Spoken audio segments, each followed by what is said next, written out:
Today we are out at the Hooper-Renwick Library. We're going to take a quick tour of the site and building, catch you guys up on the status of construction. A lot's been happening over the last few months. We are getting ready to start to go vertical with steel. So there's been a lot of prep work with concrete footings. You guys will see that on the inside of the building, and they poured some concrete walls in the distance which form the edge of our exhibit area. Again, there'll be a two-story addition in the distance that will frame the corner. There'll be an entrance over here at Neal Boulevard, and then the main entry to the library, you sort of slip in between the new building and the old building. If you guys remember, this building was originally built at some time in the 1940s. It's been a challenge to restore it. It's not the oldest building we've ever worked on, but they did the best that they could at the time.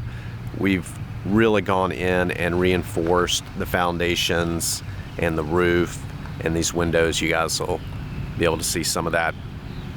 All right, let's walk down to the library.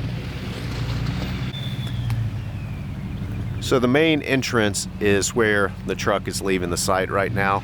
This is the parking lot. I can't remember. I believe it's around 100, somewhere between 100 and 110 spaces, which is pretty typical. This will be a 25,000 square foot building. Roughly 20,000 square feet or so is library space. There is a community room on the second floor, and that community room opens up onto the roof of the old building. I'm really excited to see that. That should create a lot of opportunities for public events in the area. Of course, this is part of the Lawrenceville lawn development. This is really the last piece in that. It was set aside a number of years ago by the city, and then the county has taken over the project. It's really been a joint effort between the city and the county. It really rained yesterday, so it's a little soupy out here, but this is the addition to the original building on the left. There was an older metal building, two-story, that was here that came down, that was part of an expansion at some point by the school. And what we did is we decided to open up the old windows. Now, they had probably not been opened up in over 50 years. The school closed in 1968 when desegregation happened. A lot of the students that went here ended up going to Central Gwinnett. And you guys will get to read all about that and see a lot of the photographs and the different memorabilia that we have in the exhibit. But right here will be an expansion to the building. So all of this wall will be interior to the building. We're going to paint the brick, and this is really predominantly some quiet study rooms. There's a conference room. There'll be the workroom wraps the corner right here, and then there are, what else? Oh, a music production studio and video production studio, as well as a maker space. We do have a history type room. The library has received a grant, and I believe it was $500,000 for a special collection on African American history. Really excited to see that. That should be super neat. So this right here was one of the 3 entries into the old building. So the old school was set up with 12 classrooms, so 1st grade through 12th grade, and then it had a principal's office and a library and a men's and women's restroom, and that was really it. So this was set up in what is considered a shotgun method. So it's just this straight corridor down the center. That was very economical and typical to do. Trying to figure out the best way to get in here and not slip and fall. Let's maybe we walk around to the other side. Maybe it looks a little easier to get into. So this parking lot in the front used to be the school's exterior playground. We've got some great old historic photos of children playing in the front.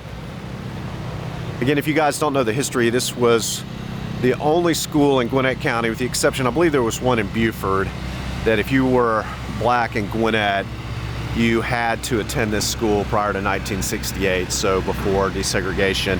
And we've done a great job of going and getting interviews from previous students, and you guys will get to see the videos of those interviews in the exhibit.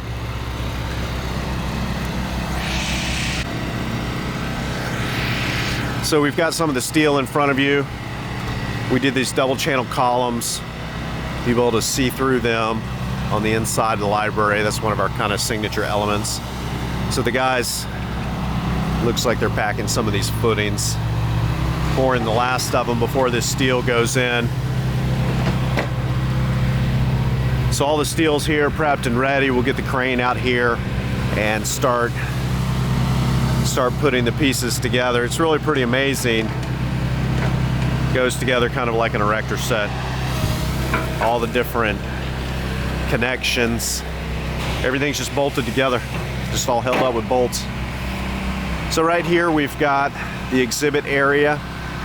It's 2 stories, and one of the cool things that we did is we tried to let the architecture inform the experience of the exhibit. So the ground floor predominantly is prior to desegregation, and then the second floor is after desegregation. So the architecture on the ground floor is a lot of angles, supposed to be disorienting, and then as you pass up these great stairs that we have between this 2-story lobby, you go to the second floor and it's more rectilinear and a little more stabilizing. So the hope is that the building is going to help magnify that story that we're telling with the exhibit. Got a lot of great colors. We're going to have really nice wood ceiling detail, and then we saved the old gym floor. So on the second floor we are going to have the old wood gym floor on it. So really should be nice. All these concrete walls will get covered up by exhibits. So this is the front face of the building. We are opening up all the old windows.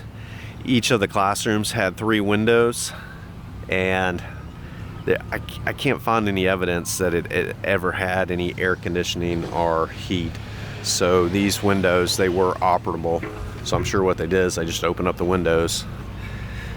All right, let's walk around this way.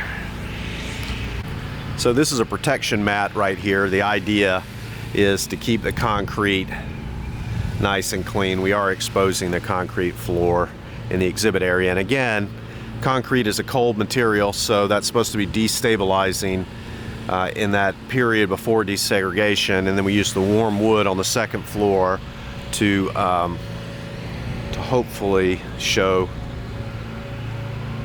improvement, social improvement. I need to go back and pull up my notes, but it's supposed to kind of go from cold to warm. So here's the corner of the building. This will be exposed on the inside. This is the entry right here. This is a LEED building, so there's a lot of different features that impact that as far as resources, water, electricity. Right here on the left will be some restrooms, and then there's a little back egress entry right there. So this is the main space of the library. So as you come in, what we did is this will be a large open room. You'll see all this structure, and then on the left you can see each of the rooms, each of where the windows were in the wall. So again, 3 windows is the first classroom here on the left, and then on the right we'll open up these 3 windows and have this classroom. And so with the architecture on the floor with carpet stripes, we are repeating where the old walls once were. You can kind of see it here. These are all temporary supports. So when they put the columns down through here, there'll be beams that'll go in where these wood supports are that'll support all the old structure. And what we're trying to do with the interior design is show where those classrooms were in the floor, and we're going to paint some stripes on the wall to show where the old walls were. So the guys have got a lot of the footings poured. They are opening up the ceiling. You can see here. So these openings are where we will drop columns right down through, and those columns will sit on the footings that you see in front of you. It's really great. So There is a little bit of temporary lighting in here, but once these windows get opened up, this is going to be an extremely bright space. So the way the library is organized, again, we have quiet study rooms, we got a teen space right in front of you, and then it's the maker space, sound production studio, video production studio, and then the conference room. So you proceed in the library from the adult area to the children's area in the distance, and then over here on the left will be the computer area, and then we've got a lot of great seating along all of these windows to face out towards Neal Boulevard. Predominantly over here on the left is going to be a lot of shelving. We're keeping this main axis as a circulation. That's something to sort of do anyway in a library, but it worked out really well with this old building. Very intuitive for people, connecting all the spaces. So this guy, he's dumping this number 57 stone down into each of these footings. We actually are going to bore a topping slab over all this, so there'll be a, I think it might end up being 6 inches or 5 inches. I can't remember. We ended up deciding to not go with a raised floor, and that new topping slab will float above this slab, but should finish everything off very nice. So he's just filling in around these footings. This guy's coming in right here. All right, they're working. I don't want to get run over. Well, guys,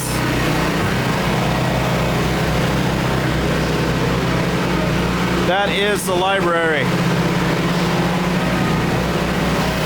I'll try to take some more videos as the steel goes up. That's when things start to get really exciting, is you really can start to see the shape of the final structure. We're doing a whole new roof over this old roof, so this building will be here for a really long time. You can see along this wall we had to go in and shore up. This is really pretty neat. All right, guys, that's it. That was a tour of the Hooper-Renwick Library. Stay tuned. We'll see you next time.